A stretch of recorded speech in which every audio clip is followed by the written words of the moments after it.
Little cold outside today, folks. There was, let's see, 6.5 inches of snow in one day yesterday. And today it's kind of melted a little bit. We scraped off some of the road, but it's very pretty in the tree.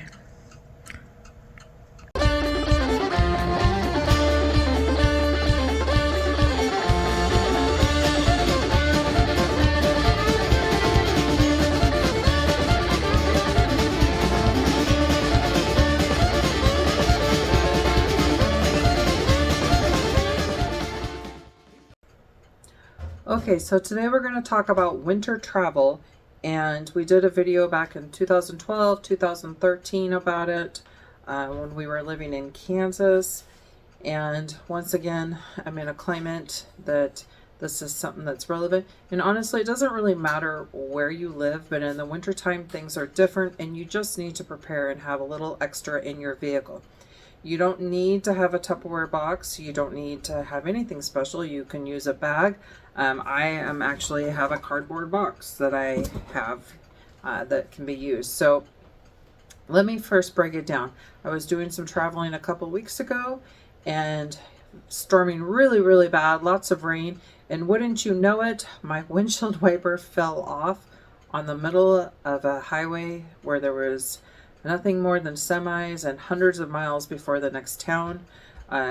So moving forward, I will never again not have windshield wipers in my vehicle. That was terrifying. It was dark. It was about, I don't know, 3:30, 4 a.m. And so that's not something I ever want to repeat again. Another good thing to have, and you should always have in your vehicle, is some sort of blanket.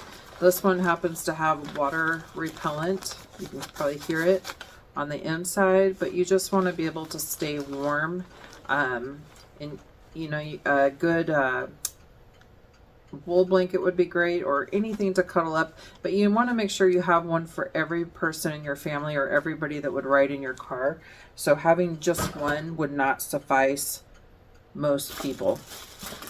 Moving on from that, I also keep gloves in the vehicle. I have a couple different sizes here, and these are just to keep you warm on the off chance that you have to get out and do car maintenance or try to get help and you don't really have the ability to take care of it yourself. Obviously, I need an ice scraper. As you saw previously, I have got snow, so it's really important to have something where I can get it off. If we used to live in this area, and there was a road called Bear Camp Road, and every year people would try to come up from California into Oregon. They would go on this road and they would get stuck and isolated, sometimes for like up to a week or better. Terrible winter conditions, lots, like feet and feet of snow. And sometimes you just need to be able to clear it off every now and then so you can make sure to see, in case you were to see somebody walking up in the distance by a random chance, so you could get help. And then with that being said, having some kind of food. Now, you can have just like granola bars, snacks, fruit snacks, that kind of thing, but also having some food, like if you're going to think you could be there a while, you could end up building a little fire and you could just heat up some water. You know, you should all have your bug out bags or some get home bags with you, and you might have items in there that you could help build a fire with. But I just think having a little bit of extra is going to take you quite far. And along with that, water.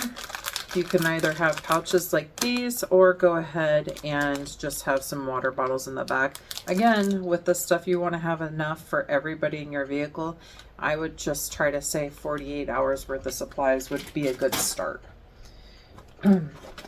Now, I also have a little rain poncho just in case. I don't want, if I have to go out and try to, if I slide off the road and I'm stuck and I'm trying to shovel my way out, I don't want to soak the clothes that I have to wear.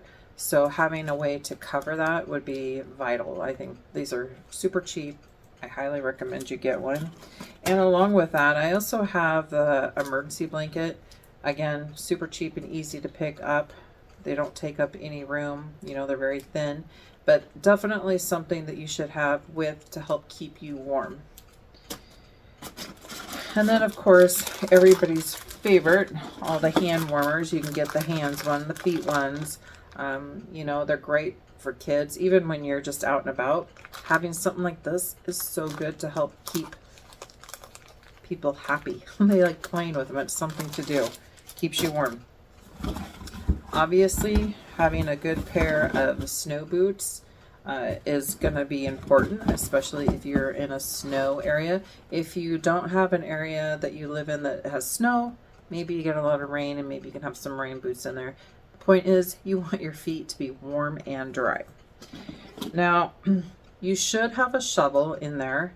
I know I need one, but John has my shovel, so I don't have one right now, but everybody should have a shovel. Also, a little bit of a signal mirror. Again, I always think back to the people that were trapped at bear camp, and sometimes they said they could hear people, but they couldn't figure out where they were, or they couldn't seem to get their attention. This would be a great way to do that. Another good thing to have would be a flare. And I've actually been looking for this. I haven't found them yet. Now, I do have this little compass, and it also has, you can see that, a thermometer on it. And it's got a wind chill chart on the back. You can pick these up at probably any sporting goods center. I intentionally kept the cardboard on there because this could be a fire starter if you needed to get something started. But it would be great to be able to see how cold it is and what direction you need to go, just on the off chance you do have to get out of your vehicle. Normally they don't recommend that, but there is certain circumstances that may require that. And then finally, but not least, doesn't matter what brand you get, but some sort of radio would be really, really great. I can put a link to this one down below. I think that not only being able to see the weather forecast to see if things are going to be lightening up, but you can turn into local radio, and sometimes you can hear if they've got search parties out, if you're somebody they would be searching for. So just a quick video to get you thinking. There's so many things you could add or not add. It's, you know, make it fit your climate, the area you're going to be in. But you really want to start thinking and get prepared now, because once you're out and you're stuck, it's too late. So just take about 20 minutes of your day, throw a bunch of stuff together, and then start building on it from there. So thank you for watching. Please make sure you subscribe, and we'll see you next time. Bye.